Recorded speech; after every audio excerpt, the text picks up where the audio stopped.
kita mulai pelajaran pada hari ini, alangkah lebih baiknya kita berdoa menurut agama yang percaya masing-masing. Bantu Abdina, pimpin doanya nak. Siap berat, hormat berat, juga berat. Sebelum kita memulai pembelajaran hari ini, marilah kita berdoa menurut agama yang percaya masing-masing. Berdoa mulai. Berdoa selesai. Baik, dengan absensinya ya. Desi, hadir Bu. Ardina, hadir Bu. Cynthia, hadir Bu. Dina, hadir Bu. Diva, hadir Bu. Yuni, hadir Bu. Hadir semua ya. Ada nama yang belum Ibu sebutkan? Tidak, Bu. Tidak, hadir semua ya. Oke. Baik, kali ini kita bakalan membahas teks puisi. Di pertemuan sebelumnya kita juga udah bahas puisi ya. Ada yang masih ingat? Kemarin kita bahas apa aja dalam puisi? Ada struktur, Apa lagi? pengertian Ya, ada pengertian puisi, kemudian unsur puisi. unsur puisi. Untuk kaidah kebahasaan sudah kita pelajari? Belum ya. Berarti di pertemuan sebelumnya kita hanya belajar pengertian, struktur dan unsurnya. Ada yang masih ingat pengertian dari teks puisi itu apa? Coba diingat lagi, pengertian dari teks puisi. Pernah melihat orang membaca puisi? Pernah, Bu. Pernah menulis puisi? Pernah, Bu. Ya, berarti secara pemahaman Ananda, puisi ini apa? Singkat pemahamannya saja, boleh? Mengungkapkan perasaan. Mengungkapkan perasaan ya. Oke, baik. Mengungkapkan perasaan Desi yang Desi tuangkan dalam bentuk kata tulisan, ditulisnya berarti ya. Kemudian ada lagi, boleh? Ada lagi nak? Karya sastra. Karya sastra, ya. Selain puisi, karya sastra yang lain yang kamu ketahui apa aja? Novel banyak ya, itu karya sastra. Untuk hari ini kita hanya bahas Puisi. Nah, jadi puisi itu adalah salah satu bentuk karya sastra di mana di dalamnya berisikan kata-kata yang terikat akan unsur-unsur tadi. Ada unsur fisik dan unsur batin. Pelajaran dan kompetensi dasar pada pertemuan kali ini bisa Anda lihat. Oke. Jadi ini akan kita kerjakan di hari ini. Kita bakalan memahami informasi berupa gagasan, pikiran, pandangan, arahan atau pesan dari teks puisi untuk menentukan makna tersurat dan tersirat. Bisa membedakan tersurat dengan tersirat? Nah, ya, kalau tersurat itu di mana? Di dalam atau di luar? Di dalam. Kalau tersirat? Di luar. Oke, lanjut ya. Untuk kompetensi dasarnya, melalui pendekatan saintifik dan modal pembelajaran, problem based learning dan peserta didik dapat menulis teks puisi. Jadi dari capaian pembelajaran dan kompetensi dasar ini, nanti kita bakalan menulis puisi singkat. Ya, ingat ya. Di hari ini kita bakalan menulis puisi singkat. Jadi nanti Ibu minta Ananda untuk buat puisi singkat saja. Satu lagu saja. Pertemuan sebelumnya kita juga udah bahas unsur batin ya. Jadi hari ini kita hanya memperkuat pemahaman kita saja terkait unsur batin ini apa. Ada yang masih ingat unsur batin yang pertama itu apa? Tema. Kalau di luar dari puisi, gambaran pemahaman Ananda, tema itu apa? Apa itu tema? Berkaitan dengan apa dia tema? Judul, boleh apa lagi? Apakah tema dapat dikatakan sebagai gagasan pokok permasalahan? Bisa. Kalau kita balik kepada puisi, apakah bisa itu kita sebut gagasan pokok atau pokok permasalahan yang akan kita bahas? Contoh, kalau anak ibu sekarang lagi trennya apa ya? Untuk fashion mungkin yang perempuan. Nah, seandainya ibu minta Ananda membuat puisi tema fashion, apakah bisa Anda tuangkan nantinya ke dalam puisi? Bisa atau tidak? Bisa ya. Karena kan temanya udah ada. Jadi tema ini dapat Ananda kembangkan nantinya. Kembangkan, Ananda pilah-pilah kata-kata yang akan digunakan. Itu dia tema. Tema itu dapat dikatakan sebagai gagasan pokok. Pokok permasalahan yang diangkat itu apa? Itu dia tema. Oke, sampai sini paham? Paham. Lanjut. Adanya rasa. Nah, Untuk puisi, karena puisi itu merupakan karya sastra, apapun karya pasti memiliki rasa di dalamnya. Rasa ini kalau pada puisi ya cenderung kepada si penulis, senangkah dia, sedihkah dia, bahagiakah dia. Jadi rasa ini bisa kita rasakan ketika kita membaca puisi itu. Kemudian rasa ini bisa tertuang dari kata-kata yang digunakan oleh seorang penulis. Itu dia rasa. Bu, Ya, kalau menyukai dia termasuk rasa juga, Bu. oke, menyukai dia kata Dina. Ada yang bisa bantu ibu? Menyukai dia apakah itu rasa? Iya, Mbak. Ya, rasa apa dia kalau menyukai dia? Sedih mungkin. Apakah sedih bisa dikatakan? Menyukai dia, sedih kita menyukai dia. Tidak. Bagaimana rasa kita kalau menyukai dia? Senang, bahagia ya kayak sampai auto aja kita merah-merah begitu ya. Ketemu dia sampai salting, ya kan? Malam nggak lihat dia, nggak lihat status WA-nya, galau, nggak tidur, kayak gitu Dina.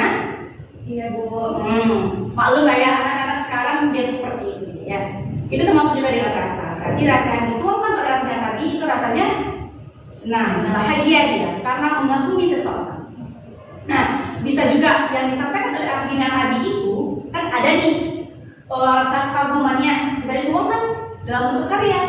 Ardina buatlah puisi, puisi mengagumi seseorang tanpa memilikinya. Nah, kan anak-anak sekarang seperti itu ya. Ada apa namanya nih? Singkatannya STM, apa namanya? HTS. Ya, HTS ya. HTS hubungan tanpa status itu kan anak-anak sekarang ya. Kaum Gen Z itu pasti kenal dengan HTS. Seperti itu dia. Itu dia yang Rasa. ada dua ya. Yang pertama Rasa. dua materi ini ada yang ingin dipertanyakan? Cukup, ya. Bu. Oke. Kemudian adanya nada. Nada yang balik lagi. Nada ada yang kalau nada yang sedih nggak mungkin ya orang ngomongnya keras. Masa dia sedih ngomongnya keras? Kalau bahagia bisa suaranya pasti keras karena dia bahagia. Itu dia nada. Kemudian adanya amanat. Nah, banyak karya sastra. Apapun karya sastranya, apapun karyanya pasti ada amanat. Amanat nih, apa amanat? Menurut Ananda, amanat itu apa? Pesan, Bu. Pesan boleh. Kalau menurut Diva, amanat itu apa? Pesan, Bu. Pesan juga. Kemudian karena amanat itu adanya pesan, adanya informasi. Informasi apa yang kita ambil? Pengalaman, pembelajaran apa yang bisa kita ambil dalam karya sastra ini?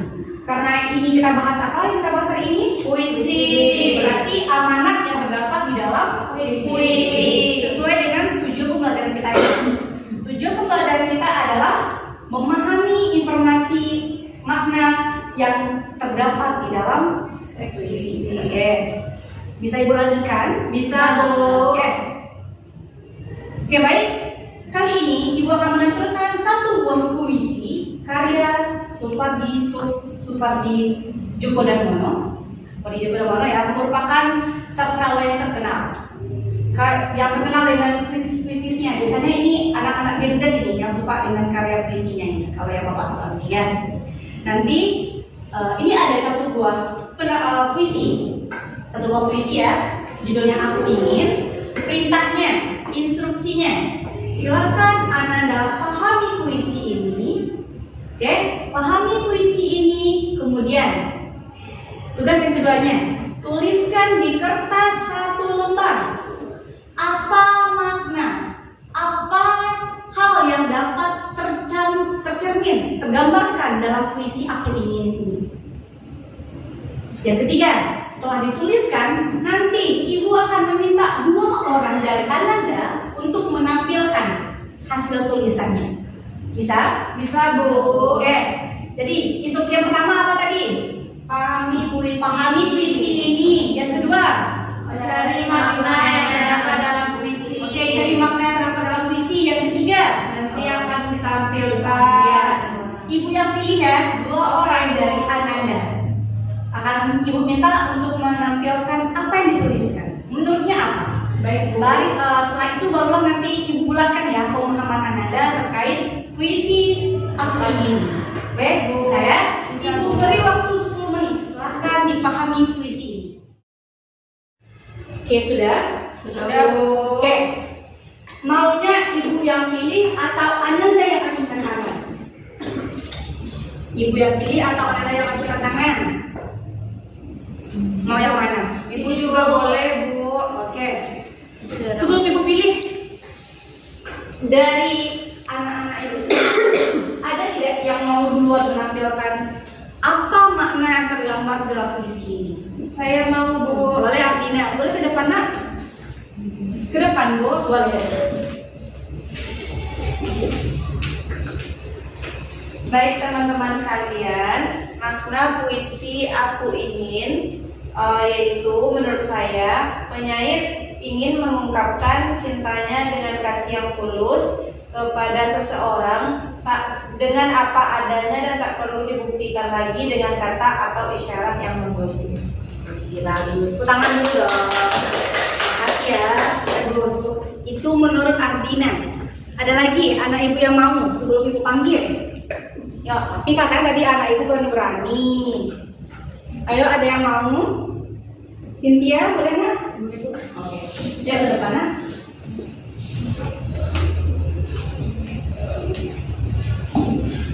Baik, adapun makna dari puisi tersebut yaitu maksudnya keinginan untuk mencintai dengan saya tidak terucapkan tetapi bisa dirasakan. Jadi itu ada rasa perasaan cinta yang sederhana dan tulus gitu kepada kekasihnya tanpa mengharapkan imbalan gitu. Oke, baik. Tepuk tangan. Bagus-bagus semua ya. Anak ibu berani, mau menuangkan gagasannya, berani tampil ke depan, pintar-pintar juga ya. Benar semua. Yang disampaikan oleh anak-anak ibu itu benar. Pemahaman Anda benar. Karena dalam puisi Aku Ingin ini, kan ada dituliskan ya, di baris pertama, aku ingin mencintaimu dengan sederhana. Aku ingin, berarti si penulis ingin mencintai dia dengan sederhananya. Untuk yang kedua, baris keduanya, dengan kata yang tak sempat diucapkan, kayu kepada api yang menjadikannya abu. Berarti si penulis dia ingin sekali. Ini potongan ya, hanya potongan puisi Aku Ingin ini. Ingin dia mengungkapkan perasaannya. Dia nggak ingin orang lain memiliki si orang yang disukai ini. Dia sangat-sangat mencintai dia. Sangat-sangat mencintai seorang yang dikaguminya. Itu dia. Karena kan ada kata-katanya nih, dengan kata yang tak sempat diucapkan, kayu kepada api. Benar, kayu bisa berkata kepada api? Tidak. Kenapa nggak bisa kayu ngomong sama api? Karena itu sudah mati. Oke, benda mati. Terlihat juga ya, bahwasannya di dalam puisi kata yang digunakan itu banyak mengandung kata makna tersirat atau bahasanya bahasa kiasan banyak pada puisi. Lanjut. Aku ingin mencintaimu dengan sederhana, dengan isyarat yang tak sempat disampaikan awan kepada hujan. Balik lagi, awan kepada hujan. Awan bisa ngomong? Tidak. Hujan bisa jawab? Tidak. Urutin lagi ya, bahwasannya di dalam puisi itu terdapat makna kiasan. Bahasanya itu bahasa kiasan ya yang digunakan. Apa gunanya Bu? Itulah gunanya puisi, untuk memperkuat makna, memperkuat perasaan yang dituangkan oleh si penulis dalam bentuk karyanya. Oke? Paham? Sampai sini paham? Paham, Bu. Oke. Sudah dua tugas kita ya. Terakhir, ada yang masih ingat apa tugas kita terakhir yang Ibu sebutkan di awal tadi? Apa Desi? Menuliskan puisi? Benar sekali Desi, menuliskan puisi. Nah, kali ini Ibu kasih Ananda waktu 5 menit. Silakan buat puisi cukup 4 baris saja. 1 bait. 4 baris saja, ungkapkan perasaan Anda hari ini. Terserah mau apa, mau bagaimana terserah. Bebas temanya. Kumpulkan tugasnya. Bantu Ibu kumpulkan tugasnya nak.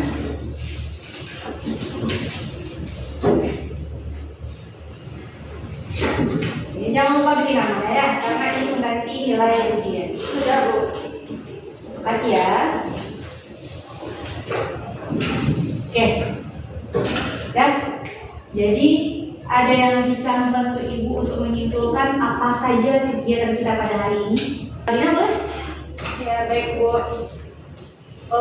Puisi adalah suatu karya sastra yang dituangkan dalam bentuk kata. Nah, dalam puisi juga ada tema, ada rasa.